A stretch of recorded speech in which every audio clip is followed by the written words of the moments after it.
Good evening, my friends. Tonight I want to challenge something you've likely never questioned, the very ground you stand on. What if the chair supporting you right now, the walls surrounding you, even the stream of thoughts moving through your mind this instant, weren't nearly as fixed or permanent as you've always believed? There's something hiding in plain sight, a truth so powerful that once it truly clicks for you, your entire relationship with life will shift. Here it is. Reality behaves like an echo. An echo of what? Of consciousness, of the unseen creative force already alive inside you, right now, whether or not you've ever noticed it. But before we dive deeper, let me ask you something that might hit a little close to home. Have you noticed how your life seems to loop back to the same story, over and over? No matter how much effort you pour into changing your circumstances, you somehow end up back in the same kinds of situations, facing the same kinds of struggles, boxed in by the same invisible ceiling. You leave one job, and somehow the same toxic dynamics resurface at the next. You relocate to start fresh, and the same types of people find their way into your orbit again. You swear this time will be different. And yet here you are, making familiar choices, landing on familiar outcomes. Why does this keep happening? Is it fate? Bad luck? Some kind of curse? No, my friend. It's because you haven't yet grasped the fundamental truth about creation. You haven't understood that you're not a victim of your world. You're its author. I know what you're thinking. Neville, that's absurd. I didn't choose where I was born. I didn't choose my family, my circumstances, the struggles I face. And you're right, your conscious mind never chose those things. But another mind is at work here, a deeper mind, and it's been quietly constructing your world from the inside out, whether you've noticed or not. Let's revisit a principle most people never truly absorb. As within, so without. This isn't a pretty turn of phrase or wishful thinking. It's the actual mechanics of creation. Consciousness isn't produced by your brain. Consciousness is what's producing everything you call reality, your brain included. Modern quantum physics is only now catching up to what the old mystics always knew. The observer affects the observed. The act of conscious observation determines, quite literally, what shows up in the physical world. Scientists have found something extraordinary in their labs. Observe a subatomic particle, and it behaves like a particle, solid, predictable, measurable. But when no one's watching, that same particle exists as a wave of infinite possibility, spread across space and time, neither here nor there, but everywhere and nowhere at once. The instant conscious observation enters the picture, the wave collapses into a single reality.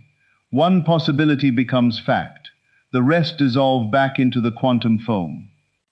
Here's where it gets fascinating. You're doing this with your entire life. Every moment of every day, your consciousness collapses waves of infinite possibility into the specific reality you actually live. But here's the part almost everyone misses. It isn't your conscious, thinking mind performing this work. It's your subconscious, your deeper consciousness, operating like a cosmic particle accelerator, taking your deepest beliefs, assumptions, and feelings about yourself and your world, and crystallizing them into physical form. This is why I say, reality is an echo. Shout into a canyon. What comes back? Your own voice, reshaped by the landscape, but unmistakably yours. Project consciousness into the quantum field of infinite possibility. What comes back? Your own inner state, transformed into circumstances, relationships, opportunities, and obstacles, but unmistakably reflecting whatever you've been broadcasting from within. Have you noticed that when you're genuinely in a good mood, not a performed smile, but real joy, suddenly everyone seems friendlier? Opportunities show up out of nowhere. Even the traffic lights seem to favor you.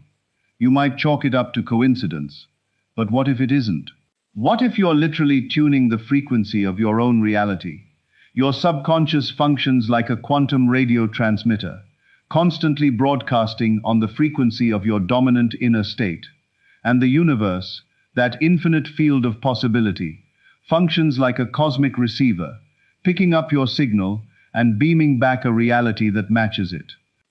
This happens whether you believe it or not, whether you're conscious of it or not, whether you like it or not.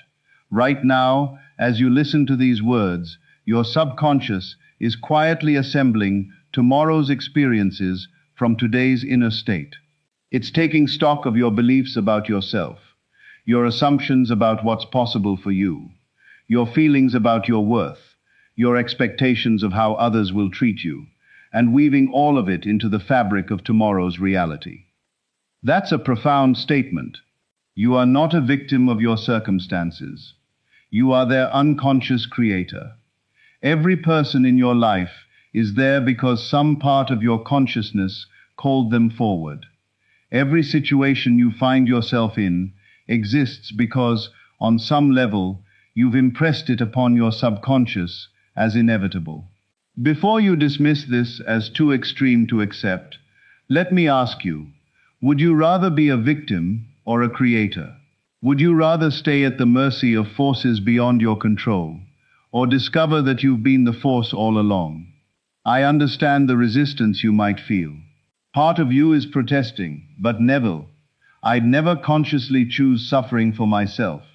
I'd never choose poverty, illness, loneliness, or failure. You're absolutely right. Your conscious mind would never choose those things. But your subconscious doesn't distinguish between what you want and what you expect. It doesn't separate what you hope for from what you fear. It simply produces experiences matching the dominant impressions you've fed it. Think of your subconscious as the most loyal servant imaginable. It never questions your instructions. It never argues with your assumptions. If you consistently think, "I never have enough money," your subconscious says, "As you wish," and produces experiences of not having enough. If you repeatedly feel, "Nobody understands me," it says, "As you wish," and manifests relationships steeped in misunderstanding. It isn't punishing you. It isn't being cruel. It's simply obeying, with perfect fidelity, your inner conversations, your emotional patterns, your deepest assumptions about yourself and your world. Modern physics tells us that at the quantum level, everything exists in superposition, every possibility present simultaneously until consciousness observes and picks one. Your subconscious performs this selection constantly, choosing which possibilities become your reality based on the templates you've handed it through your thoughts, feelings, and beliefs. When physicists speak of collapsing the wave function, they're describing the exact moment infinite possibility becomes singular fact. You're collapsing wave functions with every heartbeat, every breath, every unconscious assumption about what your life has to look like. Let me share something that might sound impossible, but I promise you, it happened exactly as I'll describe. Years ago, I found myself in dire straits, financially wiped out, reputation in ruins, seemingly no path forward. I'd been teaching these principles for years, and now life itself was putting them to the test. One evening, alone in my small apartment, broke and defeated, I made a decision that changed everything. Rather than continuing to stare at my circumstances and feel crushed by them, I decided to look from my circumstances towards something entirely different. I decided to live as though my desired reality was already fact. I closed my eyes and began imagining myself, not as I currently stood, broke and beaten down, but as I would be once my fortunes turned. I felt the satisfaction, the relief, the joy of success. I held imaginary conversations with friends congratulating me. I felt the texture of finer clothes, the comfort of a better home, the security of abundant resources. But here's the essential part. I wasn't doing this as fantasy or wishful thinking. I was doing it as an act of creation. I impressed these images and feelings so deeply into my subconscious that they became more real to me than my actual circumstances. Within weeks, opportunities began surfacing from seemingly nowhere. People I hadn't heard from in years reached out with propositions. Doors that had been shut suddenly opened. Money started flowing in from unexpected places. Was this magic? Coincidence? Or was it simply the natural outcome of consciousness building reality from the inside out? Modern neuroscience has discovered something fascinating about the brain. It can't distinguish between a vividly imagined experience and a real one. When you imagine something with emotional intensity and sensory detail, your brain forges the same neural pathways it would if the event actually happened. But it goes deeper still. When you repeatedly imagine and feel a desired state, you're literally rewiring your subconscious. You're installing new templates, new assumptions, new expectations, and your subconscious, ever the faithful servant, starts producing experiences that match these new templates. Quantum physics has revealed something even more remarkable: quantum entanglement, where particles separated by vast distances instantly influence one another. Change the state of one particle, and its entangled partner shifts instantly, no matter the distance between them. Your consciousness is entangled with the quantum field of infinite possibility. Shift your inner state, and you send instant ripples through that field, affecting probabilities, influencing outcomes, drawing certain experiences toward you while pushing others away. This isn't abstract philosophy. It has concrete implications for every area of your life.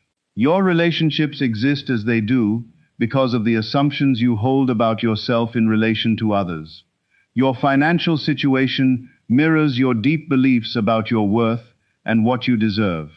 Your health reflects your fundamental feelings about vitality, about life, about your right to thrive.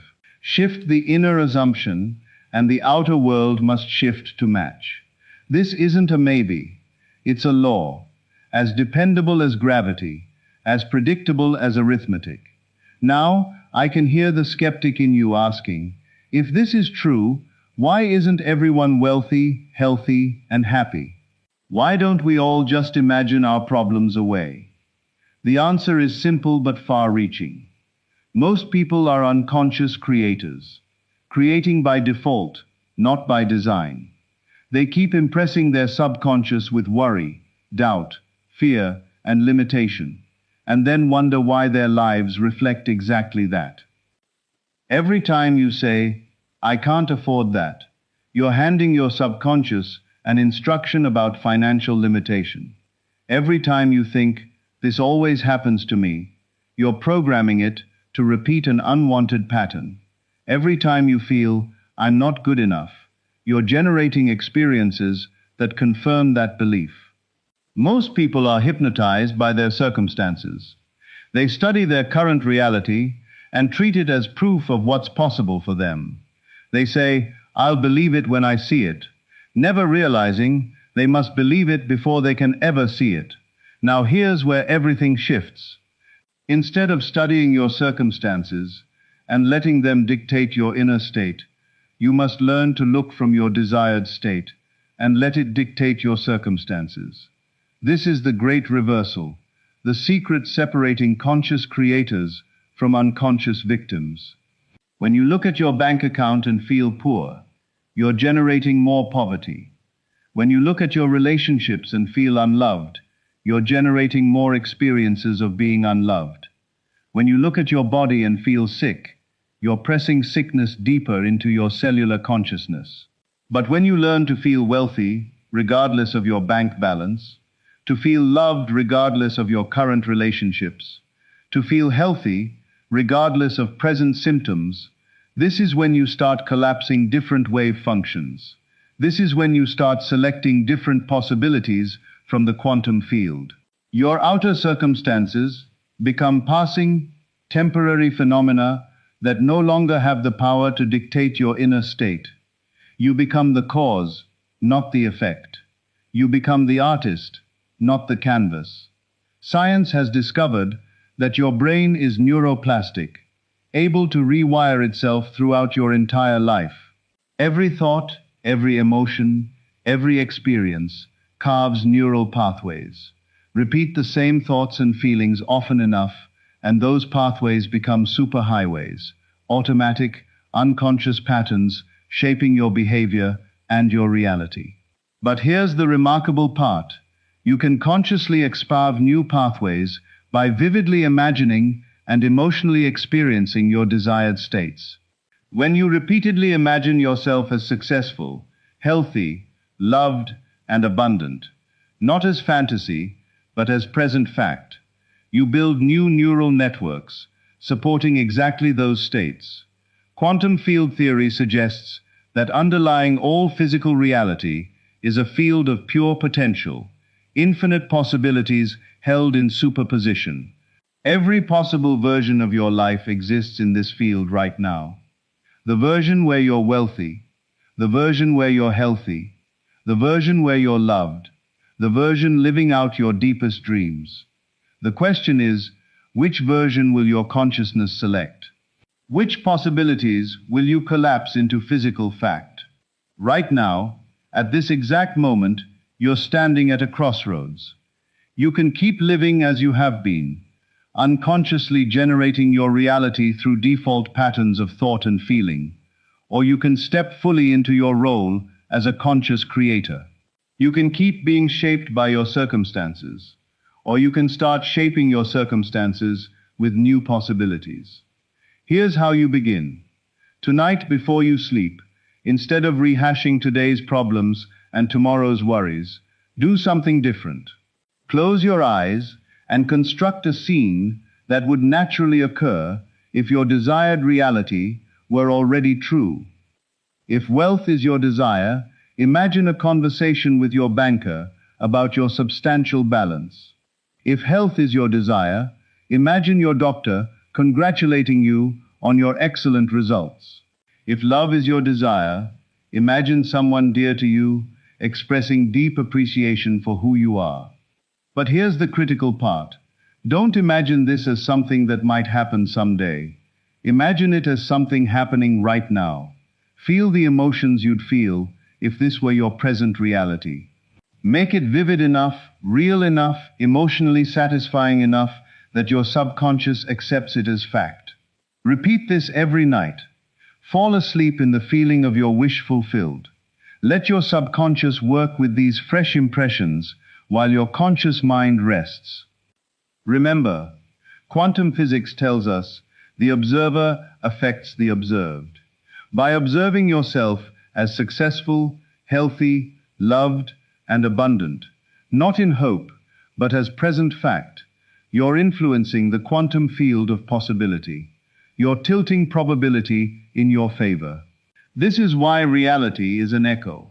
Whatever you send out from consciousness returns to you as experience.